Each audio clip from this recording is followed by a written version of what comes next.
Now you might be noticing I don't feel about that war the way we were told we were supposed to feel about that war, the way we were ordered and instructed by the United States government to feel about that war. See, my mind doesn't work that way. I got this real moron thing I do, it's called thinking. And I'm not a really good American because I like to form my own opinions. I don't just roll over when I'm told to. Sad to say, most Americans just roll over on command. Not me. Not me. I have certain rules I live by. My first rule, I don't believe anything the government tells me. Nothing. Zero.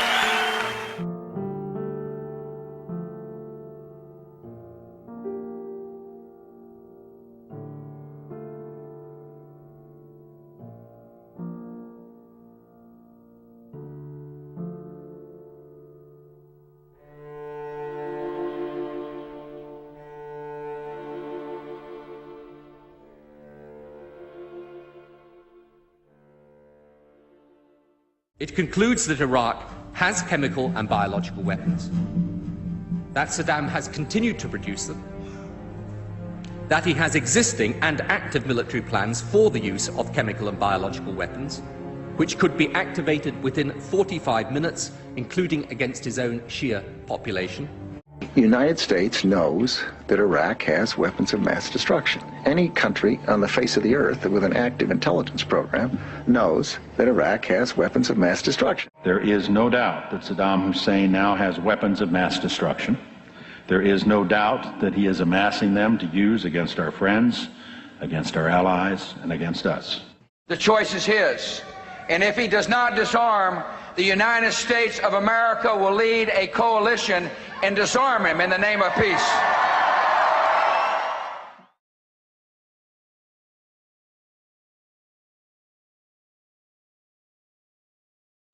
Saddam Hussein aids and protects terrorists, including members of Al-Qaeda.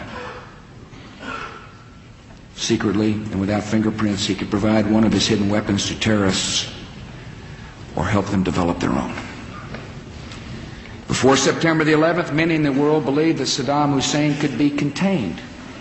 The war on terror is, you can't distinguish between Al-Qaeda and Saddam when you talk about the war on terror. We've learned that Iraq has trained Al-Qaeda members in bomb making and poisons and deadly gases. He's a threat because he is dealing with Al-Qaeda. We know that Iraq and Al-Qaeda have had high-level contacts.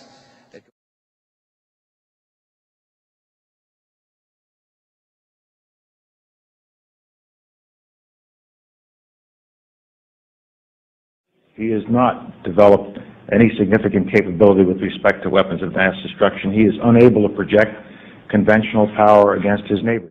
We are able to keep arms from him. His military forces have not been rebuilt.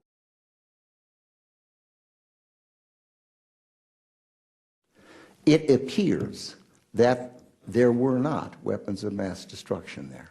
You said you knew where they were. I did not. We know where they are. They're in the area around Tikrit and Baghdad and east, west, south, and north somewhat. You said you knew where they were, near Tikrit, near Baghdad, and north, east, south, and west of there. Those are your words.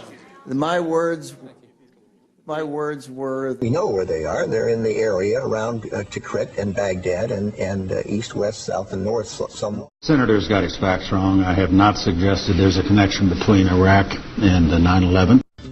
With respect to 9/11, of course, you've had the story that's been public out there. The Czechs alleged that Mohammed Atta, the lead attacker, met in Prague with a senior Iraqi intelligence official 5 months before the attack. He said there were three main reasons for going to war in Iraq: weapons of mass destruction, the claim that Iraq was sponsoring terrorists who had attacked us on 9/11, and that Iraq had purchased nuclear materials from Niger. All three of those turned out to be false. First, just if I might correct a misperception, I don't think we ever said, at least I know I didn't say, that there was a direct connection between September the 11th and Saddam Hussein. Saddam Hussein aids and protects terrorists, including members of Al-Qaeda. You have said in the past that it was, quote, pretty well confirmed. No, I never said that. Okay. I never think said that is... No, it's absolutely not. What I said was, it's been pretty well confirmed that he did go to Prague and he did meet with a senior official of the Iraqi intelligence service. Well, let me just ask you this. If they did not have these weapons of mass destruction, though, granted all of that is true, why then did they pose an immediate threat to us, to this country? You and a few other critics are the only people I've heard use the phrase immediate threat. That he has existing and active military plans for the use of chemical and biological weapons, which could be activated within 45 minutes. Active chemical munitions bunkers, mobile production facilities. The United States knows that Iraq has weapons of mass destruction. The reason I keep insisting that there was a relationship between Iraq and Saddam and Al-Qaeda, because there was a relationship between Iraq and Al-Qaeda. What did Iraq have to do with what? The attack on the World Trade Center. Nothing. You know, what has been happening as we debate the number of troops, as we debate whether to withdraw, is also this continual debate over the intelligence leading up to the war. And I know you've said you believe that it's wrong to question the motives or the honesty of administration officials, but I have a different question for you. If you had known that no weapons of mass destruction would be found, would you have advocated invasion? I didn't advocate invasion. You didn't?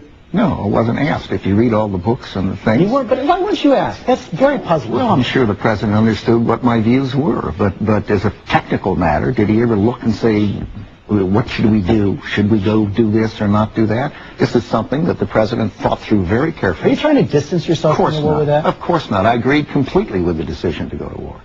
And I've said that 100 times. And don't even suggest that. I'm just asking. Yeah, well, you know better. Look, the interesting thing to me about the pre-war intelligence is clearly it was wrong.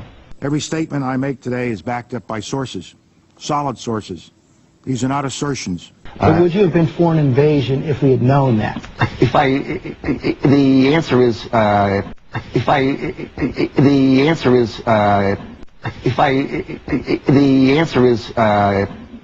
probably yes.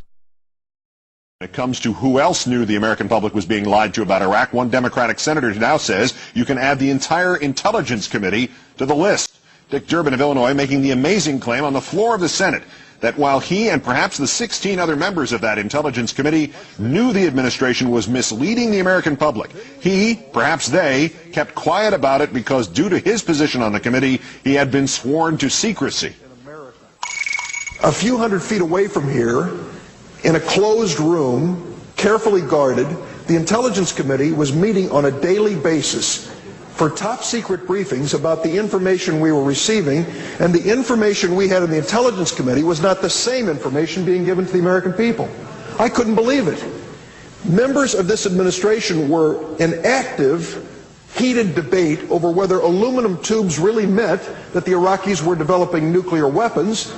Some within the administration saying, of course not. It's not the same kind of aluminum tube. At the same time that members of the administration were telling the American people to be fearful of mushroom-shaped clouds. I was angry about it. Frankly, I couldn't do much about it. Because you see, in the Intelligence Committee, we're sworn to secrecy. We can't walk outside the door and say, the statement made yesterday by the White House is in direct contradiction to classified information that's being given to this Congress. We can't do that. We couldn't make those statements.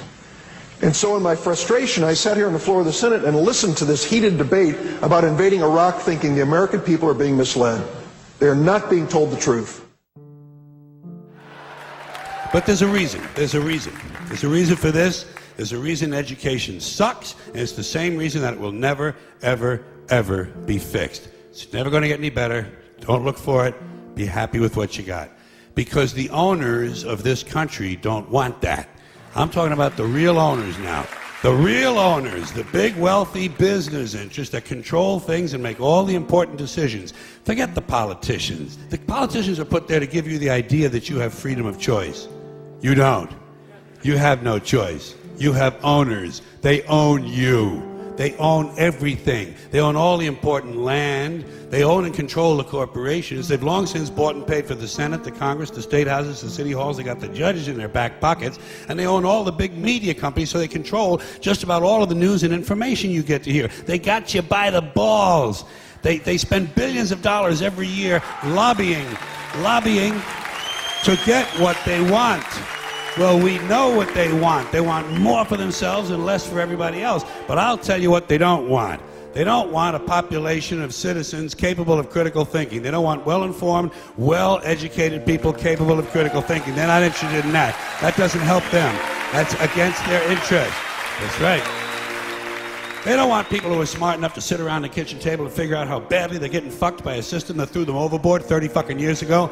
They don't want that. You know what they want? They want obedient workers. Obedient workers. People who are just smart enough to run the machines and do the paperwork, and just dumb enough to passively accept all these increasingly shittier jobs with the lower pay, the longer hours, the reduced benefits, the end of overtime, and the vanishing pension that disappears the minute you go to collect it. And now they're coming for your Social Security money.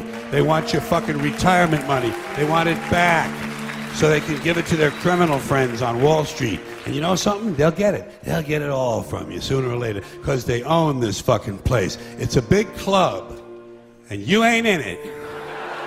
You and I are not in the big club. By the way, it's the same big club they use to beat you over the head with all day long, when they tell you what to believe. All day long, beating you over the head in their media, telling you what to believe, what to think, and what to buy. The table is tilted, folks. The game is rigged, and nobody seems to notice. Nobody seems to care. Good, honest, hard-working people, white collar, blue collar, doesn't matter what color shirt you have on. Good, honest, hard-working people continue, these are people of modest means, continue to elect these rich cocksuckers who don't give a fuck about them.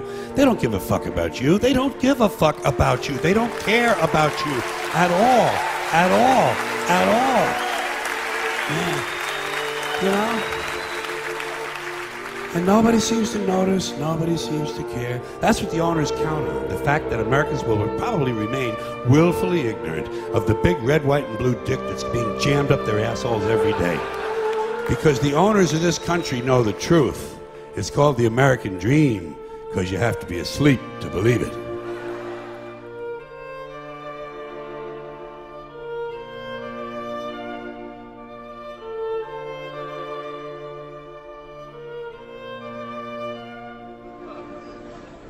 Those weapons of mass destruction got to be somewhere.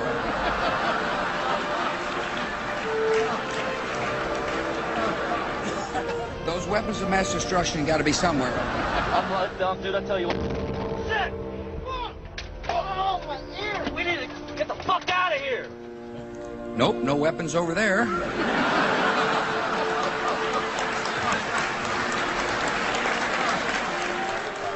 Those weapons of mass destruction got to be somewhere. Nope, no weapons over there. Maybe under here. Oops, this photo wasn't supposed to be in here. This is a Skull and Bone secret signal.